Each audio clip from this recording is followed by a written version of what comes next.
also have multiple pets, so if you hear dogs, that is probably my puppy.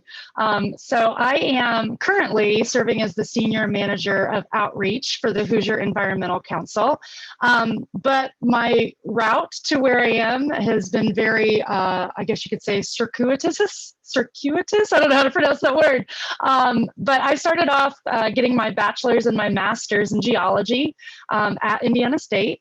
And then I actually went to Purdue and I started on my PhD, but did not love the research I was doing. And as probably a lot of people who have done graduate work can attest, if you don't love your research, it's probably not going to work out.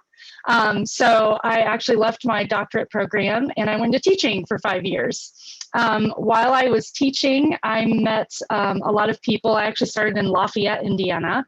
And I met a number of people who were interested in sustainability. And then after about 5 years of teaching and coaching volleyball, I was like, okay, I need to make money.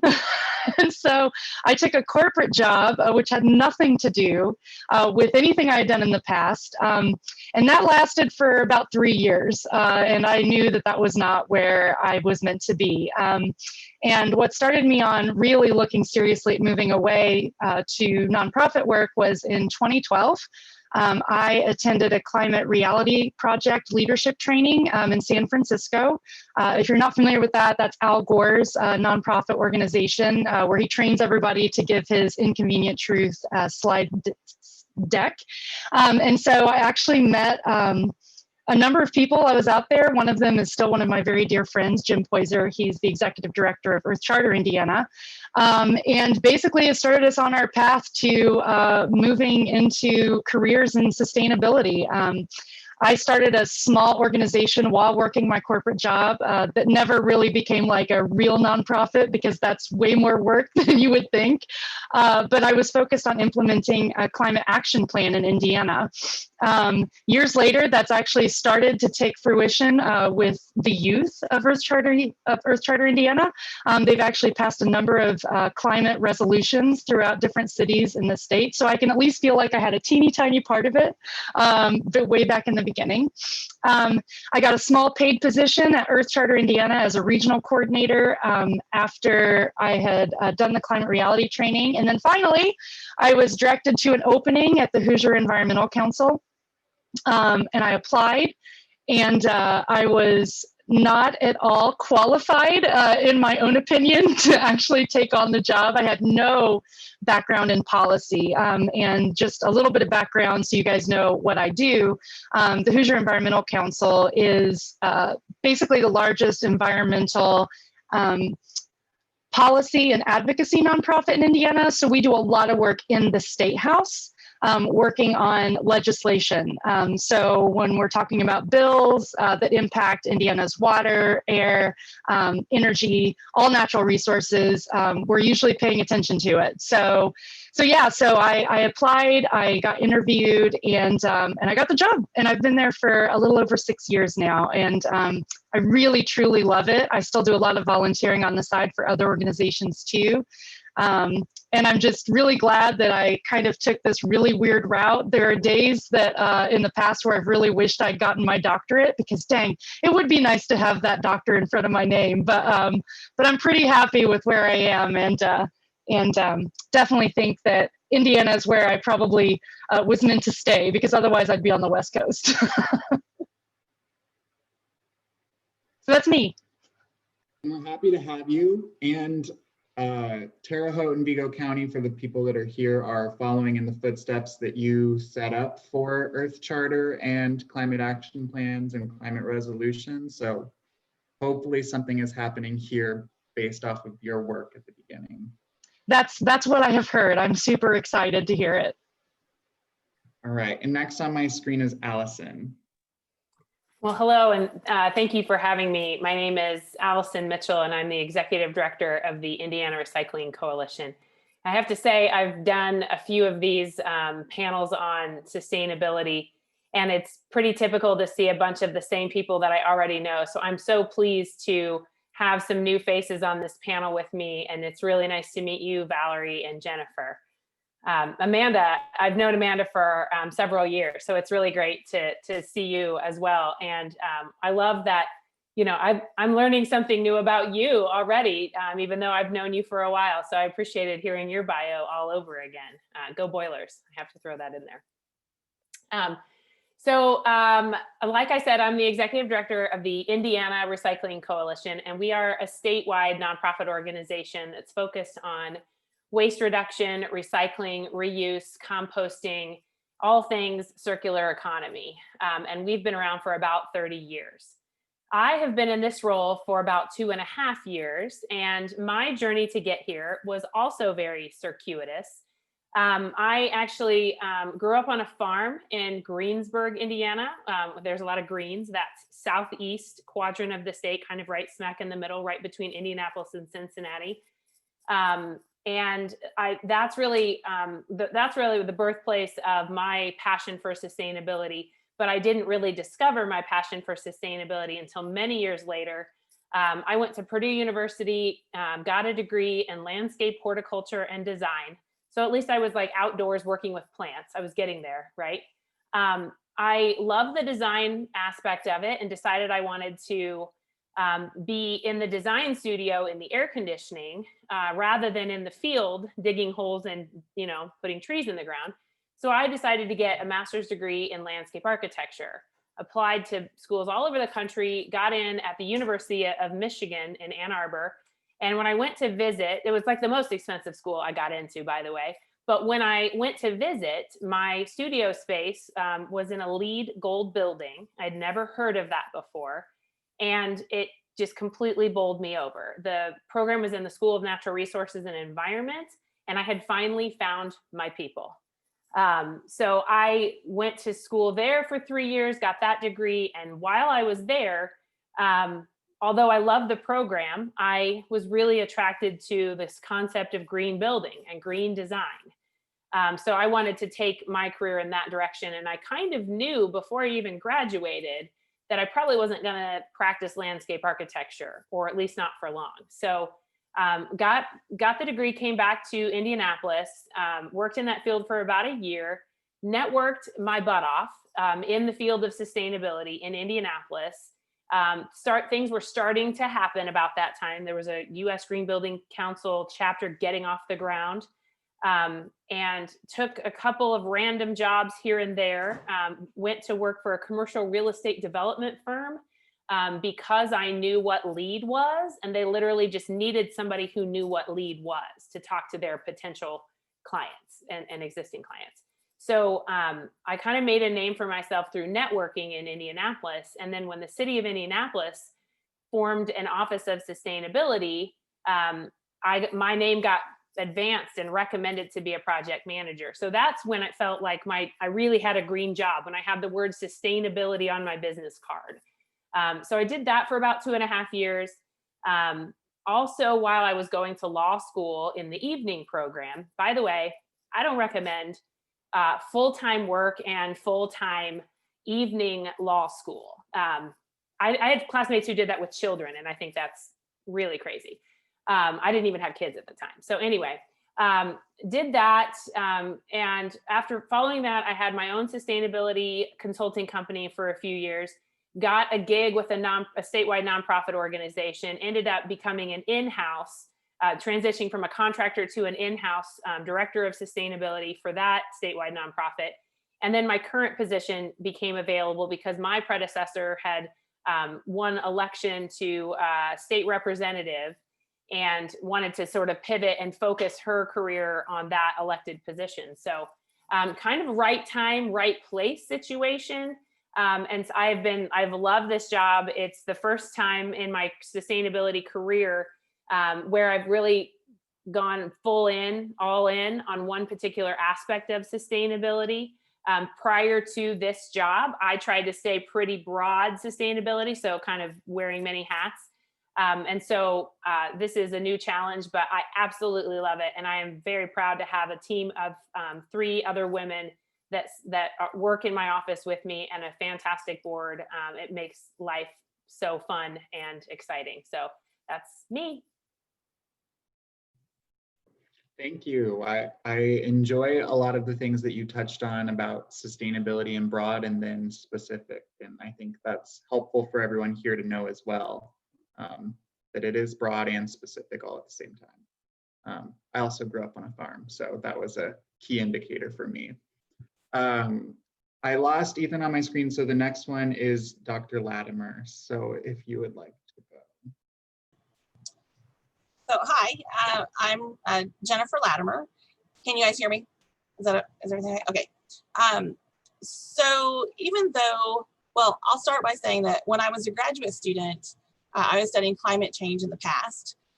And I always kind of had this hobby of working on environmental projects. As a broader impact statement for all of this past climate change work, we always say we need to study past climate change so that we can better predict future climate change. And that's just kind of a standard kind of tagline, right, that we always use.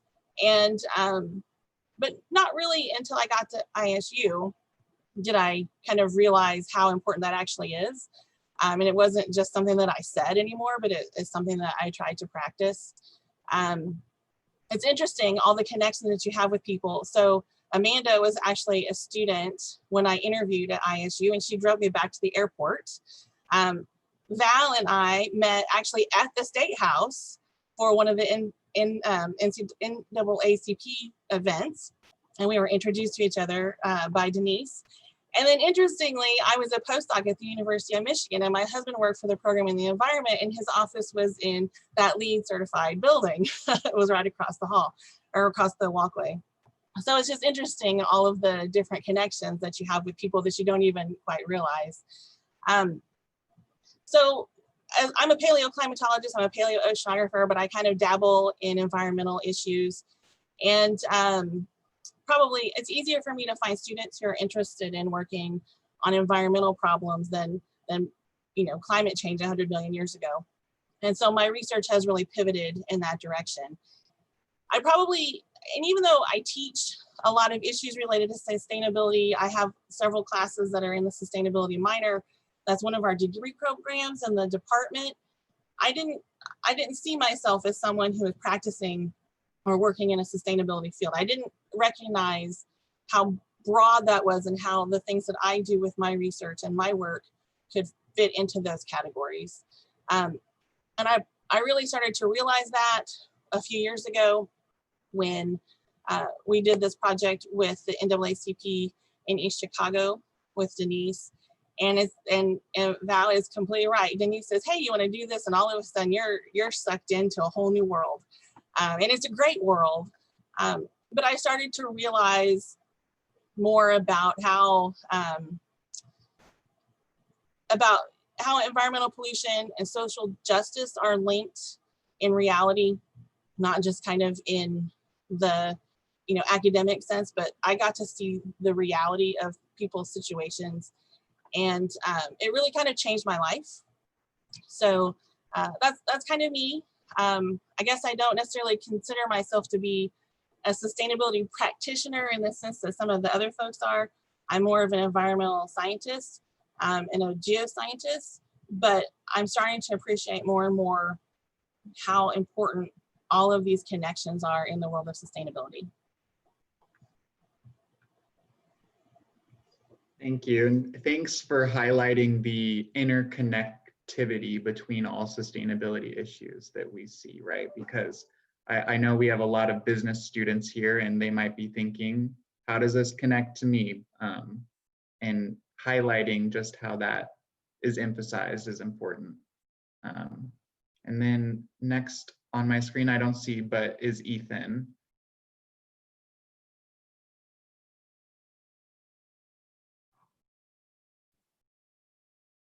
If his phone will allow him.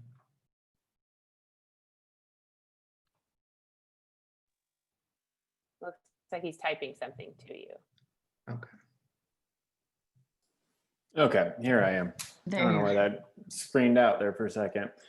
So yes, as Garrett mentioned, my name is Ethan. I am stepping in.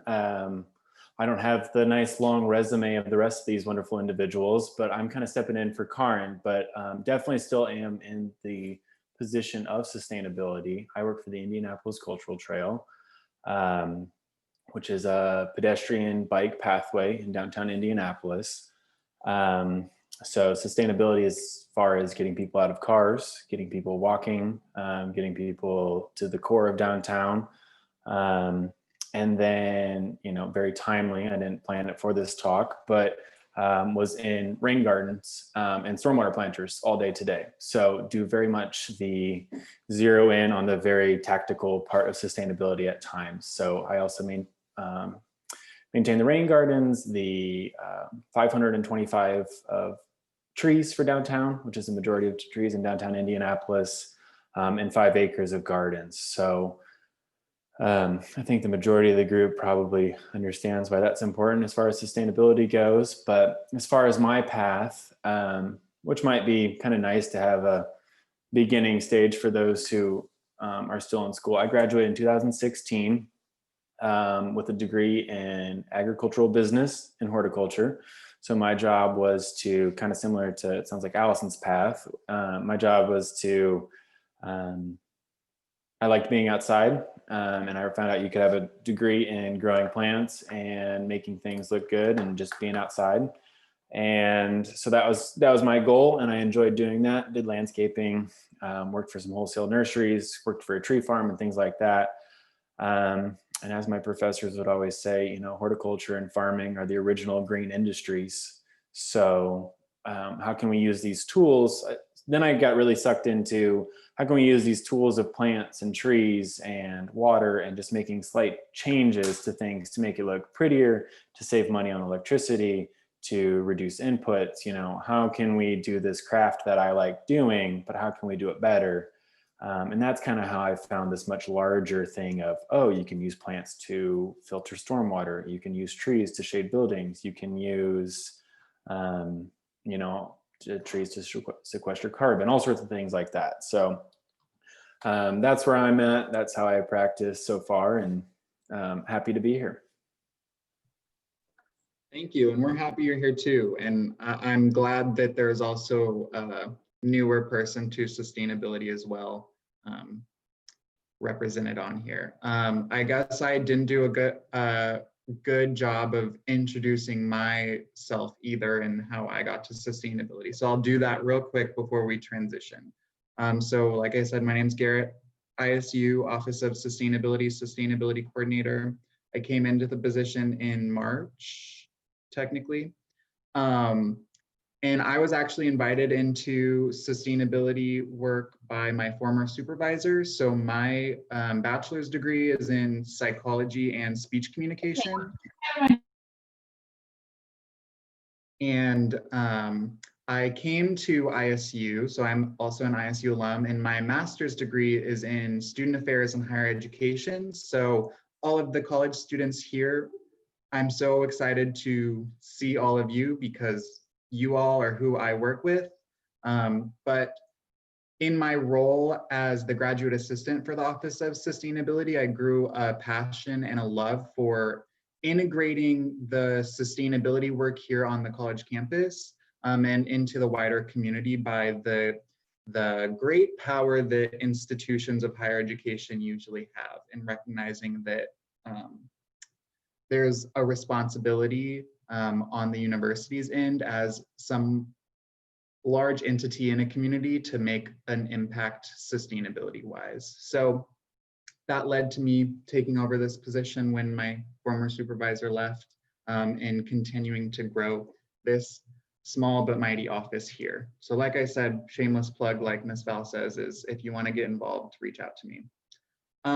So with that being said, all of our panelists have introduced themselves. I have a couple of questions that we're going to start off with, and our panelists will answer it as they feel welcome to. And then after a couple of questions, we're going to open it up to everyone else. So if you have a question that comes up, you can put it in the chat if you're not comfortable turning on your mic and asking. If you would like to turn on your mic and ask, we ask that you raise your hand, and I'm going to do my best to try to watch that and call on people once there's a lull, but that's how we ask you to do that if you would like to speak. All right, so the first question that I have is, what does a role or a career in sustainability and sustainability work mean?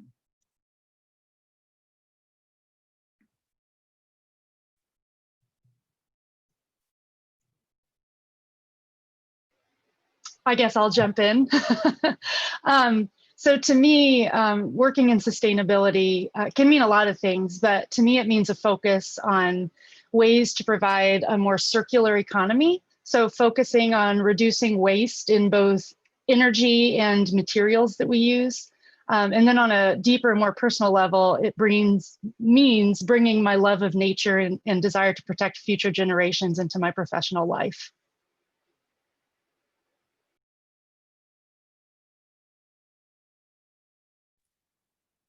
I'll jump in too, just to kind of follow what Amanda was saying. A career in sustainability feels like an opportunity to bring your values into fruition, and also cross-disciplinary work. And that's really, I think, the thing that drew me into a career in sustainability was the first time I had an opportunity to be in a class project in a master's level course. And I was the person on the class project team that was focused on sustainability. And I was working alongside folks in public health, folks in business, folks in architecture, urban planning, and feeling the opportunity to bring that lens to a multidisciplinary project was really what hooked me into doing this work. So it's being able to be multidisciplinary and really enjoying that. I guess I'll say something from another lens. What it means to me is making sure that my grandson and my granddaughter have a world that they can live in and go outside in. I know that sounds really simple, but for me, like I said, Denise introduced me to this. She kind of walked me through the door. I didn't get to come kicking and screaming. I just knew I was there. But I had watched a movie, a Spike Lee movie of all things, called Red Hook Summer, which has nothing to do, you think, at the outset with what we're talking about. But there was a whole sub story in Red Hook Summer about ships that would dock in this place called Red Hook, I guess, New Jersey, and they would dump all their waste into the water there. And this is a predominantly Black community, Red Hook, and how it was affecting the minds of the children in that community. Real deal story. And I had just seen this not too long before she asked me about this. And I never lost my mind. Never lost me. And then Jennifer mentioned East Chicago and the work they're doing there. My children's family is from Gary, Indiana, and I go there occasionally. And I remember going to visit, and I'm just giving you my why. I went to go visit one of their cousins, and at the end of the block, about 2 blocks up, there's this hill. And I said, I had no idea that Gary had hills. And he goes, oh, that's just a landfill. I'm like, at the end of the block? So for me, the fact that I come from an activist lens, it became a no-brainer that you have to make other people aware that in some communities, they will never see the landfill at the end of the block. And we have to make people realize that you don't have to, but nobody knows that they have a say unless people like those of us in the Zoom are letting them know, guess what? You do have some options here. So that's what it means to me. It means equity, it means equal access, and it means fairness in our communities, regardless of our dollar. For me, I think that careers in sustainability really focus on problem solving, right? And solving problems in a way that we are aware of social issues and equity, like Val said, but also environmental impacts and reducing, our impacts and reducing the impacts of corporations or companies or even our everyday actions. So sustainability really incorporates all of these different components, whether it's economics, social justice issues, or environmental issues, and tries to solve some of these problems moving forward so that situations improve.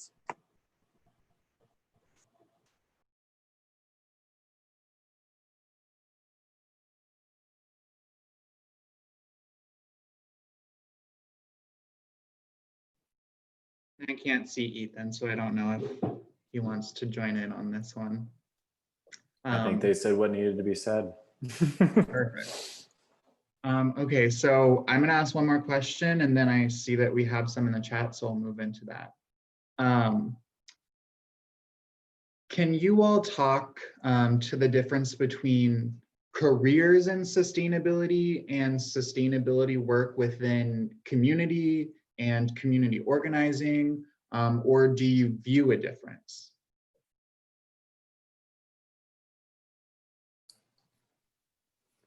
I guess I can maybe speak to that because I'm probably the most removed from a full-time career in it. So my job as a horticulture manager is to make the trail look good and to make it safe and to keep people happy. So my deliverables are a little bit different than sustainability, but I want to incorporate that as much as I can, you know, so the decisions I make a lot of times are behind the scenes and it's not in my job title per se, but it's like, okay, how do we select plants that are going to use less water? How do we try and grow, let's throw up some more trees in this area because we can fit them, things like that. So I think, you know, you don't have to have a full-blown career or title with sustainability. While I would love to have that, while still making a big impact, and whatever, you know, a career path you end up taking, you can make these little tweaks that maybe weren't going to happen anyway, but are still very impactful, especially depending on where you go in your career.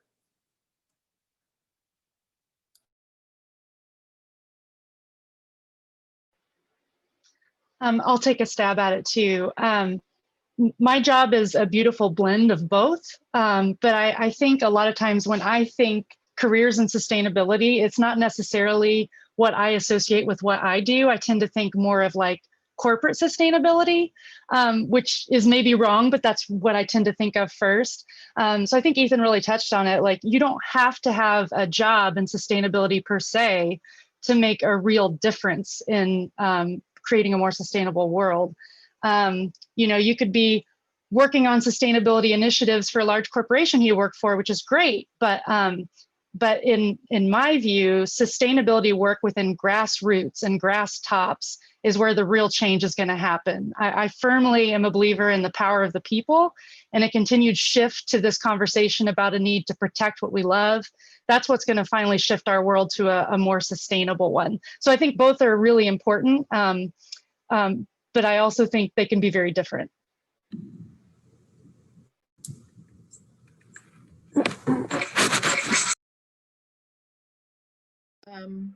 I don't have a job in this. This is just something that I have walked into. I think let me speak to the college student. When I went to this training in Baltimore, everything was paid for. All I had to do was get on the plane. From my transportation here to the hotel to the food and so on and so forth. And I bring that to you all only because when I got there, a sizable portion of the people in this training were college students, undergrad college students. And so I got to thinking as I was sitting there, these students are being, you talk about networking on a whole nother level, they were there.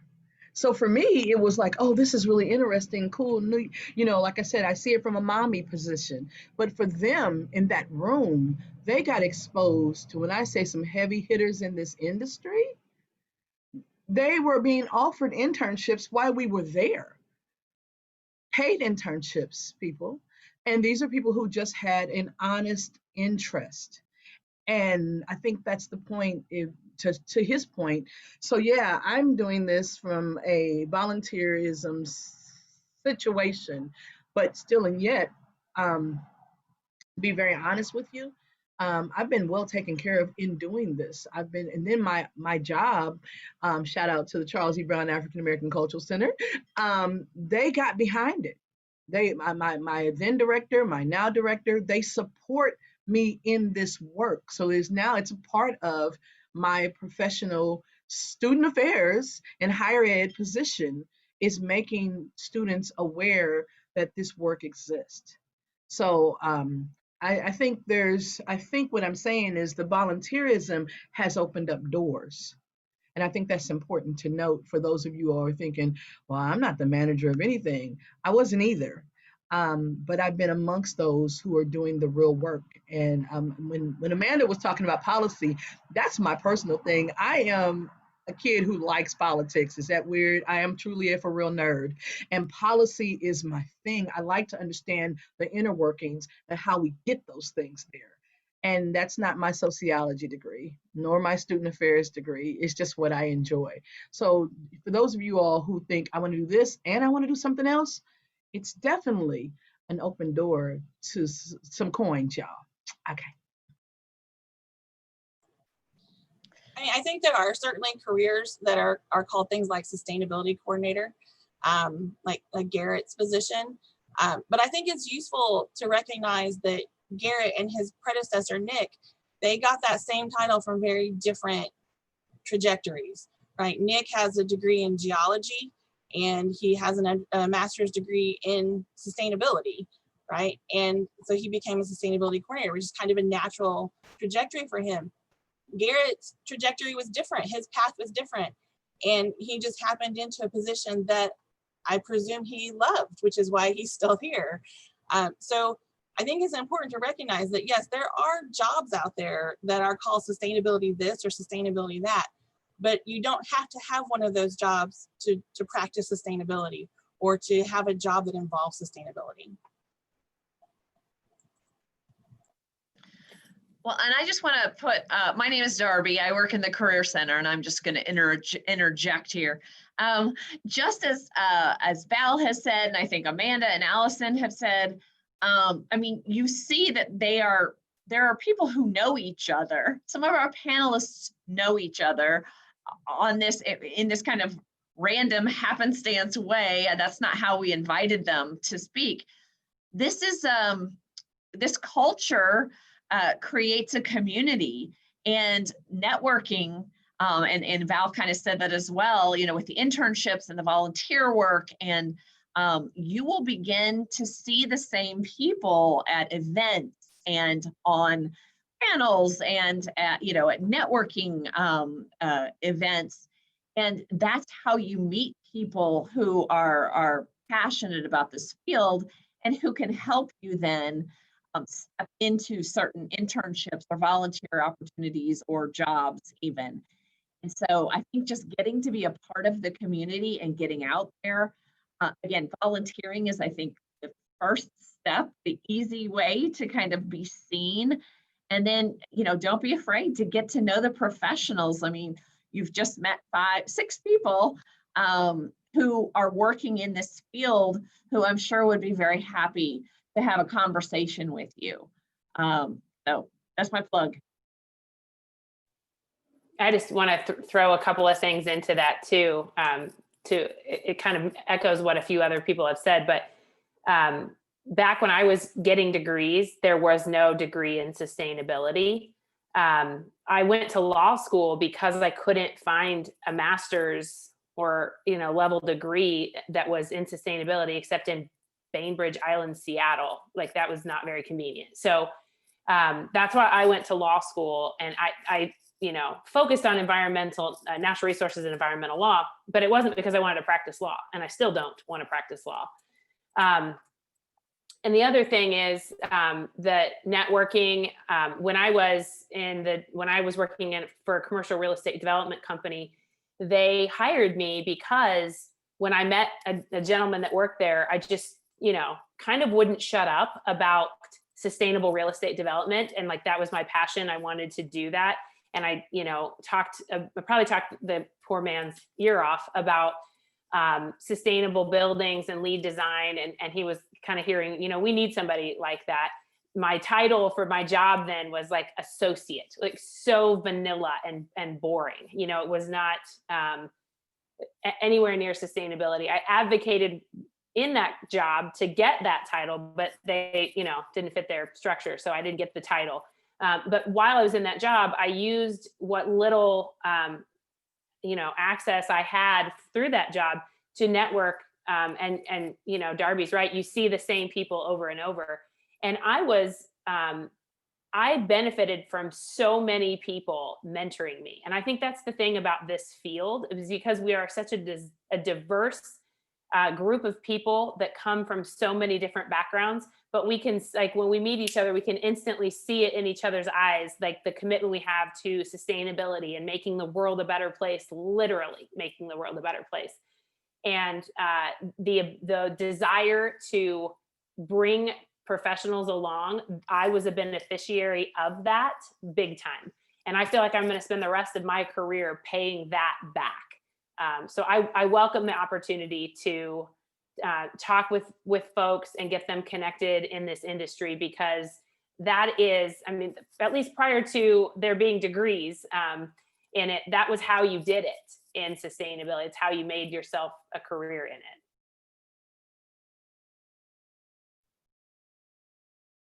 I think something that I want to reiterate for the students that are here that maybe are here for some class credit, and maybe not necessarily environmentally focused majors or fields, is that something they keep saying that's important is that it starts with intention and care for our future generations, and it leads into those individual choices that you're making in your career, right? So like Ethan talked about, all of his choices that he makes in his position touch on aspects of sustainability. So even if you are CEO of some accounting firm, you can still be making individual choices that touch on that. So I have one question and I lost it for a second, but let me scroll back up. So this question is from Destiny Jones in the chat, and it's, with climate drastically going down as we are speaking, what are steps that we should do as citizens of this world? Big question. I would love to jump in here. The very first thing I'm going to tell you, which is maybe not the thing you're expecting me to say, is to vote. You need to vote for the world that you want, first off, and politicians that will actually stand for the things that you care about. So climate change is obviously real, it's happening, and we need to have people in positions of power who can make decisions that will actually create a better future. I'm also a mama. I have 3 daughters. And so this is why I actually got into the work I'm doing now, because I will be honest, I am terrified for the future that I'm leaving them. So I will say vote. But then the second thing I'm going to say, which is more related to my job, is contact your elected officials. So once they are in office, you need to be in contact with them. You need to stay on top of it. You need to know what legislation is going through, whether it's at the state house here in Indiana or at the federal level, or even at your city council or your county council. Stay in contact with your elected officials. You may think that they're not going to listen, but they do. They rely on you to, again, vote for them. So they have to make sure that they are listening to what their constituents want. I'm going to leave it at that and let other people talk about other things, but those are the 2 things that I would say are the most important thing you can do. If I can just piggyback on what Amanda said, political will is incredibly important. And if people aren't talking to their elected officials about what's important to them, they don't know. And I'll give you an example. A few years ago, there was a bill at the Indiana State House to increase the number of kids who are tested for childhood lead poisoning, to increase the number of kids that we are required to test. Right? We don't even test all the kids we're required to test who are on Medicaid. And so there was a bill to increase that number to like 20% of the kids who we are required to test. And the bill didn't go anywhere because everyone said, well, nobody's calling me. Nobody's writing me letters. Nobody's telling me that this is an issue they care about. And so we're not going to do anything about it. And so your elected officials have to know what you care about, what's important to you, so that they recognize that it's something they need to be fighting for. And again, I'll just follow behind Dr. Latimer. Don't just wait for environmentalists to ask questions. Ask these people running for office, especially your local ones, because truth be told, if this matters to you, if these things, here, we could go old school. Remember when Terre Haute had this horrible stench? Some of you may remember this. Truth be told, it's people who went and asked questions about why is a paper plant dead in the middle of the community in Terre Haute to your officials. Because what they'll need is, of course, they'll run to Dr. Latimer and they'll run to Amanda to go, so what do we need to know about this? Because we realize that they may not know. But when you call them on it, they will run to find out, because everybody wants to be on the right side of history.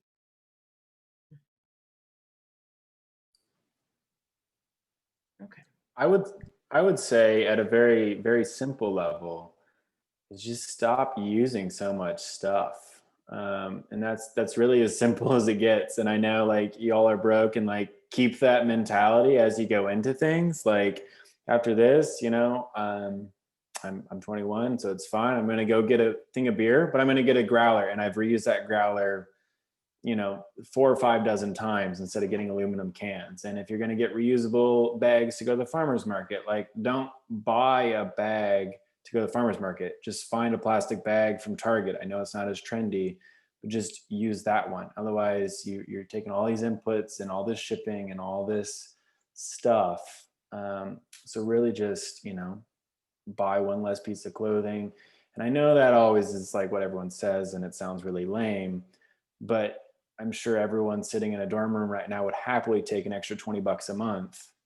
And that multiplied by every, you know, y'all are consumers, and that's how businesses are working too. So they're trying very hard to get that extra $20, $15 a month, you know, so it does make a difference, and it does impact things, but just reuse stuff. I know it gets really overwhelming and very anxiety producing, but just reuse.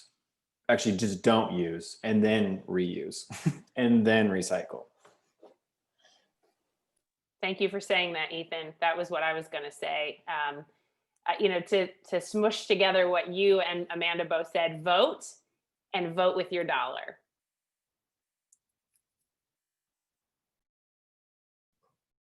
Yeah, I think that's a really important point. A lot of people, we used to have this case study in the NV110 class on orangutan habitat. And so people would become very emotional about orangutan habitat. But they didn't realize that they were buying products that contain palm oil, right? Which is why the orangutan habitat is being destroyed. So you really have to understand how you're spending your money and how that relates to support of issues and your values.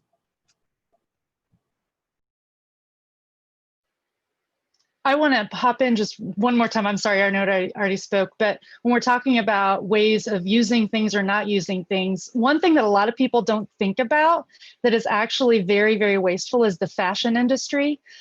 So if anyone out there is a shopaholic, like I know I am guilty of being myself, I am a huge secondhand shopper. 75% of my wardrobe is now reused from someone else. And I buy a lot of like furniture and home goods from secondhand places too. I know I'm lucky because I live in Indianapolis, so I have a little more at my disposal that's around here. But I know that Terre Haute has some shops, or at least they used to. So I highly encourage you guys to look into that as a way to reduce waste as well. And it saves a lot of money. I love Goodwill, and I'll end there.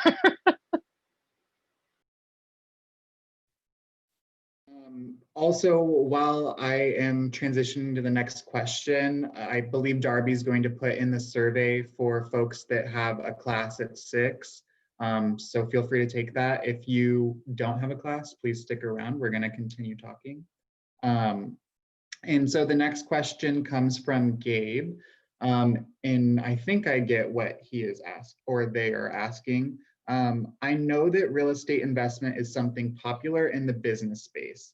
What is a way that people can be involved in this, but also have the best interest of the community and the environment? And I think I'll rephrase a little bit too, just to ask business in general, what are ways that people can still be involved in business and corporations that aren't necessarily sustainability focused, but also have the best interest of the community and the environment?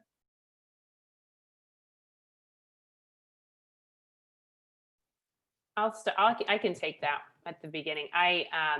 The question was a little bit about real estate, I think. So I had an opportunity to work in a real estate development company that wasn't really focused on sustainability, but they had clients that had lead goals. And so all of a sudden, this real estate development company that in and of itself didn't really care about their impact suddenly needed to care.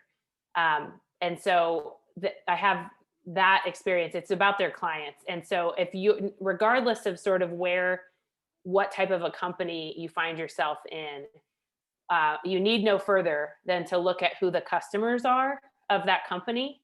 That's the source of profit for them, and try to identify where sustainability fits into that. And I will say, there's not a single industry out there that doesn't have a connection to sustainability. And if you can, within the company, make the case to leadership that our clients want this, try to tease that out, try to identify that group and elevate that voice, you can make something that wasn't relevant initially, you can make it relevant. And that is also how you can set yourself apart and rise in leadership in that way.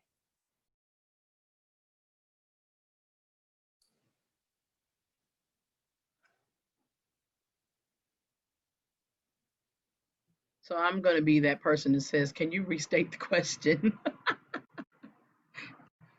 Sure, and I lost it, so I'll go off of my noggin.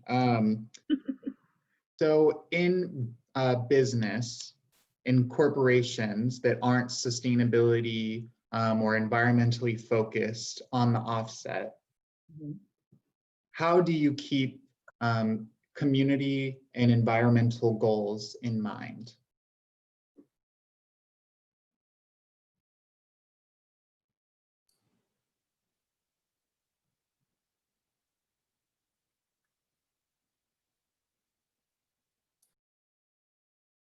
Val, I think you're on mute. Yeah, no, I thought I unmuted. I think I'm muted. I think it kind of goes to what she said earlier about, vote with your dollar. Well, I think that also goes to corporate world too. If I'm real verbal, I am that person who fills out questionnaires about service. I am a Yelp person. I do that because if I am going to spend my money there and you are not following at least my goals and my thoughts, then I feel like, number one, I'm going to let you know, because you might be that corporation that says, oh, we just hadn't thought about that. Whether they're lying or not doesn't bother me. As long as they go, oh, let's take a look at this, I think I've got to win. So that's thing number one. So I think just making them aware of, I can spend my dollar elsewhere does have more impact than what you think it does. And I've learned that. Seriously, I had a moment with McDonald's and I wrote a letter about something that happened to me and when I say I got a call from the regional manager and they wanted me to be assured, because you all know cancel culture is real, whether we like it or not. I'm not a fan, but that can happen corporately as well. So, and I say give people the opportunity to change things. And I say people, but I am talking about business. I am talking about education. Give them the opportunity to make the change because you presented the issue. I think I answered that right. Sorry. I can also throw in on that one, like specifically to real estate. Maybe, like there's two ways to do it, like the work Allison did. And if you're building a new building and you make it LEED certified, make it gold, do that wonderful thing.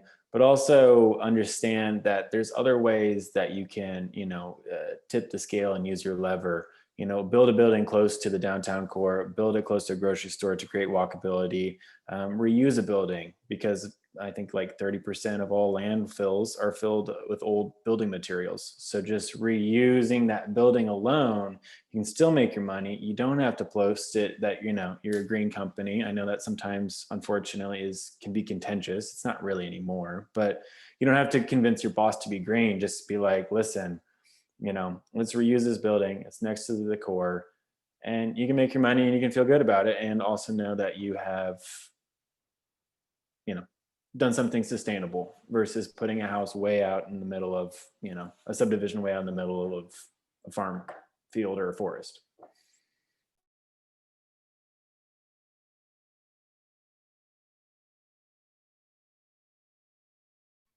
All right, and I have another question from Quinn Hensley. It's, does DNR, Department of Natural Resources, need more funding as well as the ability to extend their reach outside of state and national parks?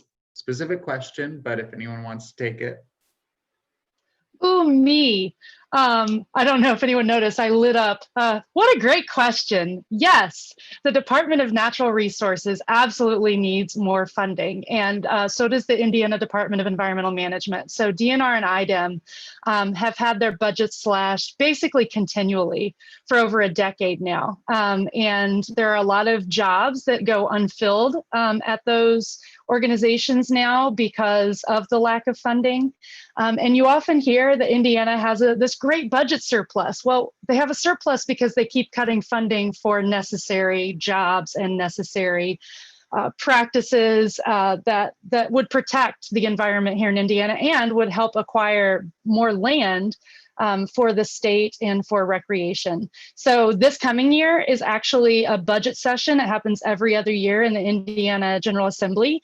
So the 2021 session will be a budget session. So I highly encourage you, if this is something you care about and you're interested in, to pay attention to what's going through the State House and what the budget looks like, and to write your legislators, you know I was going to say that, about how you want more funding for these entities, because it's desperately, desperately needed.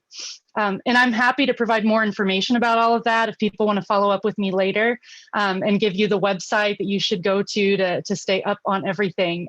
But yes, in short, yes.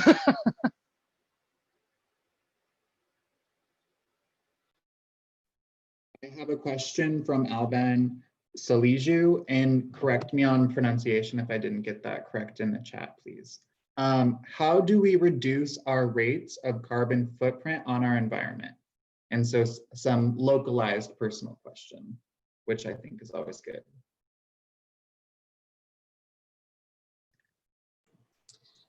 So I don't know how many people have calculated your carbon footprint, but a lot of times you have to talk about your electricity usage, whether or not how often you eat red meat, how often you drive or fly, right? So those are all places that you can make a difference, right? You can reduce how often you're driving. You can buy a more fuel efficient car. I know that's not a great recommendation for a college student to go buy an expensive car that gets better gas mileage, right? But you can ride a bike, you can walk, you can use public transportation. One of the big issues now is to buy local. So, right, make sure that you're using products that are local, because then you don't have to worry about the transportation of your products to get to you. So there are a lot of individual choices that you can make to try to reduce your carbon footprint. I think it's really important that when most of us calculate our carbon footprint, even if we're trying to be very mindful of our own activities, you usually get something greater than one Earth, right? If everyone on the planet lived the way you do, it would take 3 or 4 or 5 or 6 Earths, right? And so it's important to recognize that we don't have 5 or 6 Earths. And I think a lot of times students don't really understand that this really means that we don't have enough resources for everyone to live the way we do. We also are such a consumer kind of throwaway society. I think we've talked about it a lot already today, that we need to buy products that can be reused and to reduce the waste stream. There are lots of different types of carbon footprint calculators that do things in different ways. and then also give you suggestions about personal choices that you can make to reduce your carbon footprint. And so I would, you know, there are some simple things that you can do, right? Reduce how much you drive, don't fly everywhere, unplug appliances, things like that. But you could also look at some of these other carbon calculators and get some really specific suggestions about what you personally can do. I got to throw it back in there again, because we need to, as a nation and as individuals, we need to draw a very direct line between not only the personal habits like walking versus driving and things like that, but voting. You can literally lower your carbon footprint by voting. Your individual impacts are only going to aggregate to so much. Do them. Don't not do them. But recognize that there's a cap to your own personal choices. When you vote, you're literally going to impact everybody. So just making that personal connection for folks. The importance of voting, again, cannot be understated. And I lost another question, but I'm going to switch to my questions that I have. So I think it's important also to ask a question about social justice and racial justice and how it interacts with the work that we're doing. So can you all speak to how social justice, racial justice, and other justice movements relate to your role in sustainability in general and why it's important to that work?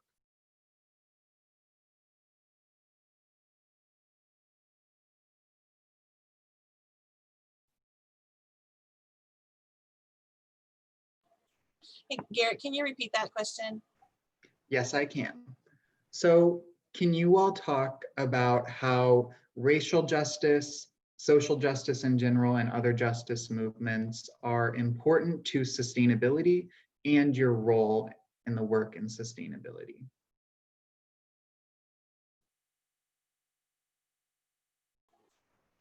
I think so. From my perspective, as someone who studies environmental issues, you know, there are certain people or certain groups that have a greater burden from development and technology and industry. And then there are other folks who potentially have more of the benefits. And a lot of the times the people who are exposed to extra pollution and who are burdened by some of the things that we release into the environment are groups that have a lower socioeconomic status and also people of color. And so I think that, you know, one of the goals of sustainability is to have, you know, resources for everyone in the future, not just a select few, right? And so we need to have a more level playing field. There needs to be more equity in terms of, we shouldn't just have a clean environment for some people, right? We shouldn't necessarily let a corporation say, well, I can't afford to have the best available technology, and so I want to use something that's less, even though it has a significant impact on the people living around that point source, right? So I think that what I've learned from ISU and my experience as an administrator is that when we have policies that help one group, they actually help all the groups, right? And so if we're a little bit more mindful about protecting certain groups, that will lead to greater protection for all of us.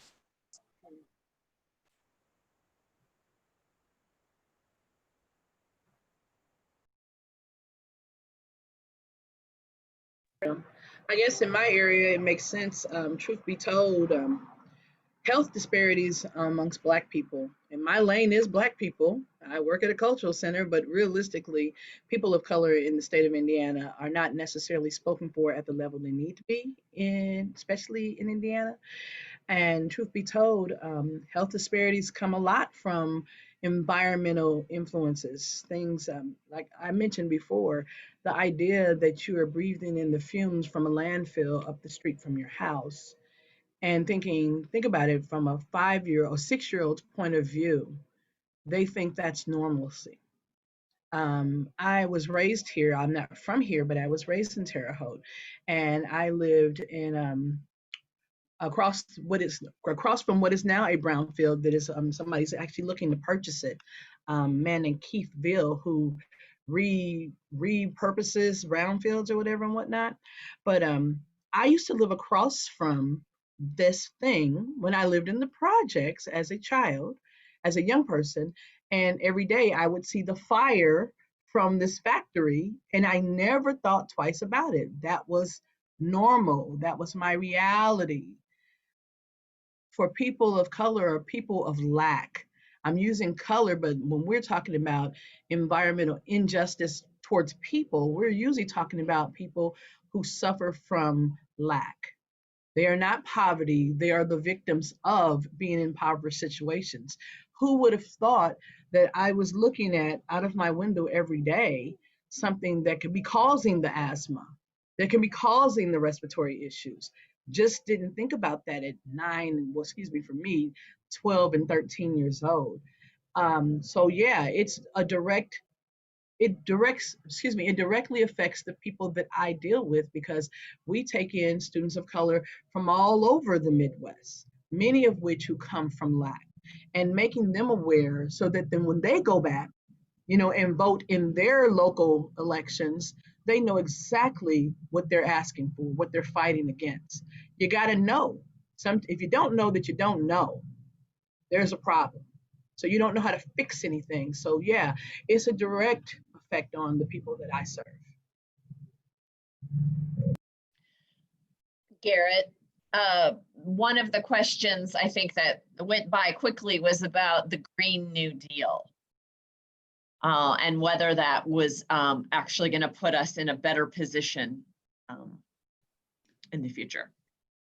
Yeah, so I can ask that then. Is the Green New Deal proposed by a couple of representatives, which is a resolution, not actual law or anything, right?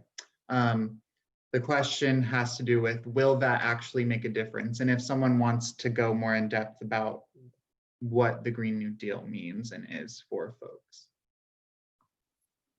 Yeah, and before we move on, I also wanted to address the racial justice question. One thing that from my perspective, both as an individual, but also as a leader of a nonprofit in sustainability in Indiana, is that there's a lot about the racial and environmental justice that we haven't been taught in this state and in this country, and probably beyond even. So we're having to unlearn some things and relearn some things, and using that new information to find ways to do meaningful action. And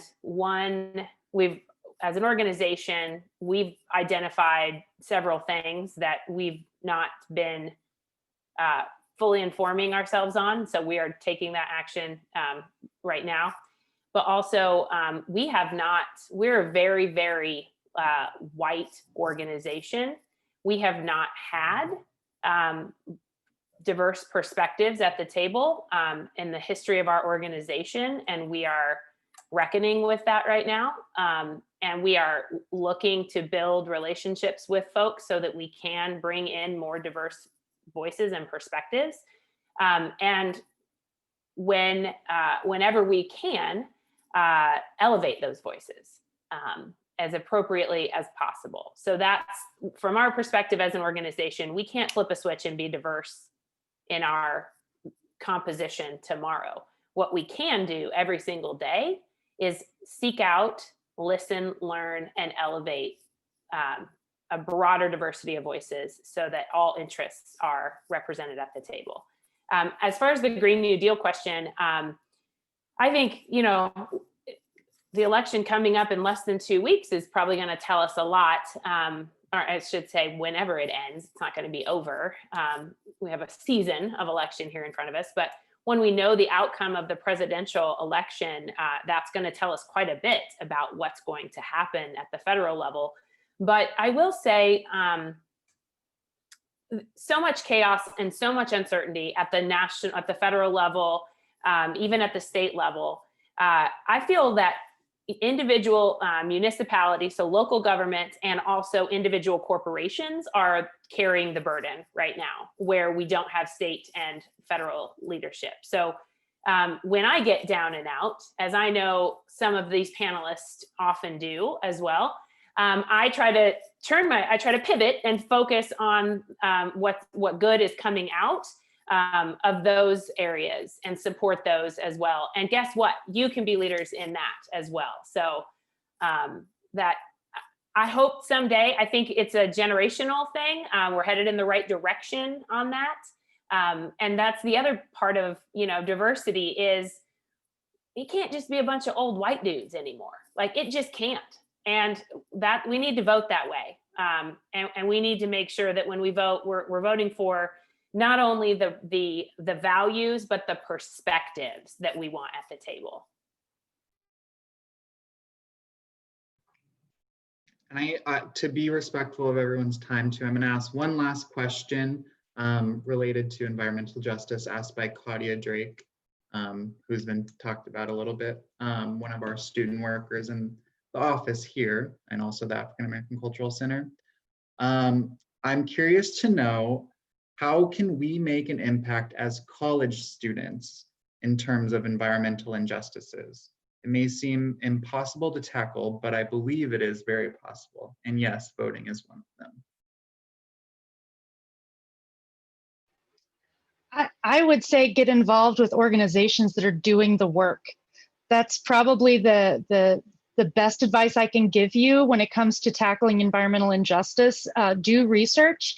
Find out what organizations exist around you or across the state or even nationally if you want to go that far, and find out how to get involved. You don't have to reinvent the wheel. There are people who are doing incredible work all over the place. Get involved with the NAACP, right? I know Denise, and I know Valerie would also love to have you involved.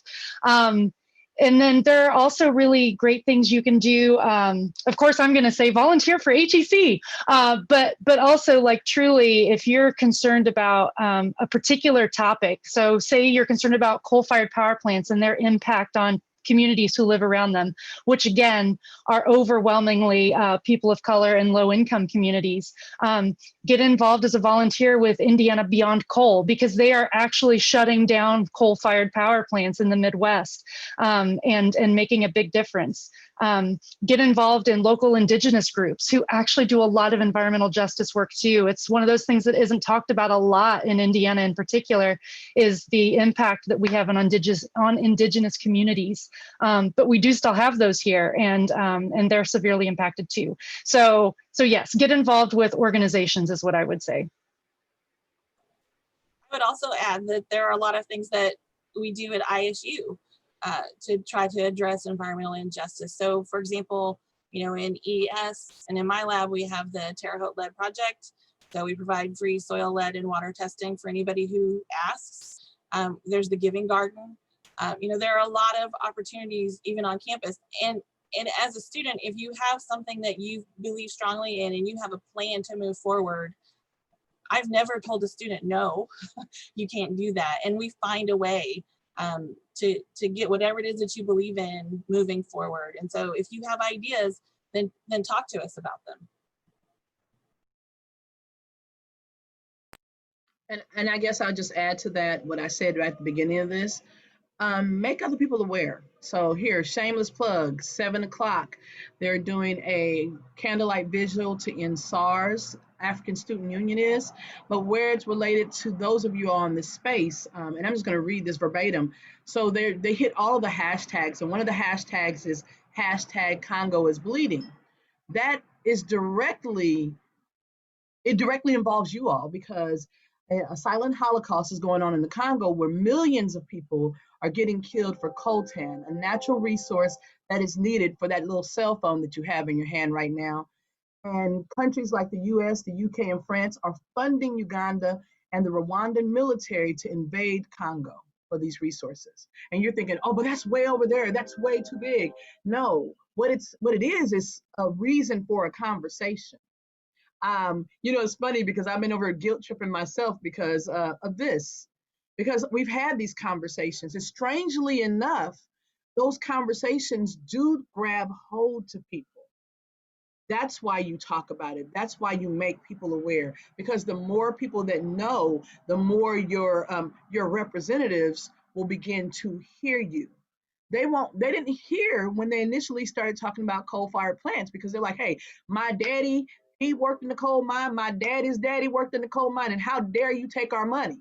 But the more I said that rumble became a roar, and people started listening. And then I used to joke about it, with the steel mill in Gary. I said, one of the things I noticed about the steel mill, I just started running my mouth about it, that people working in the steel mill, you could see it in their skin, the soot, the dirt. And when they blew their nose, I said, it's one of the things I hated in my 6 years living in Gary. No shot against Gary, was the idea that my nose would be dirty just from inhaling the air.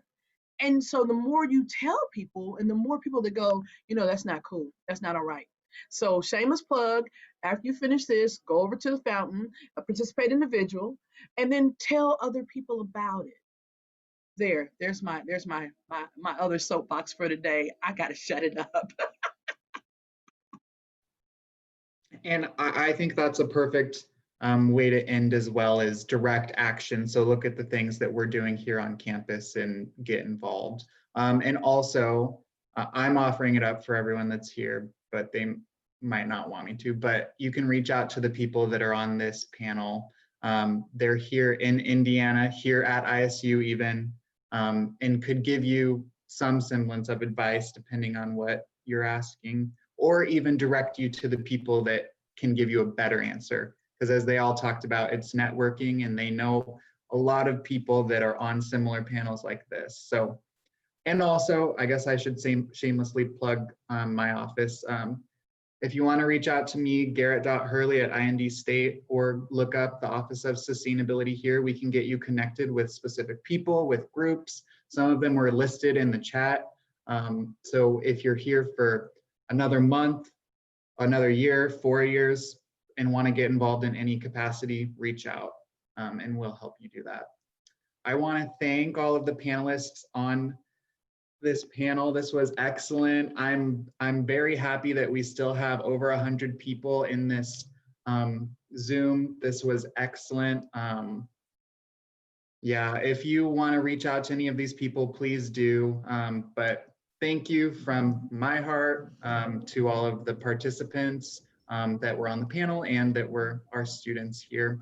I think Darby's going to Darby put in the chat the survey, so fill it out so that we can know that what we're doing is working or not working, or what you want to know more about, and we can get those opportunities for you.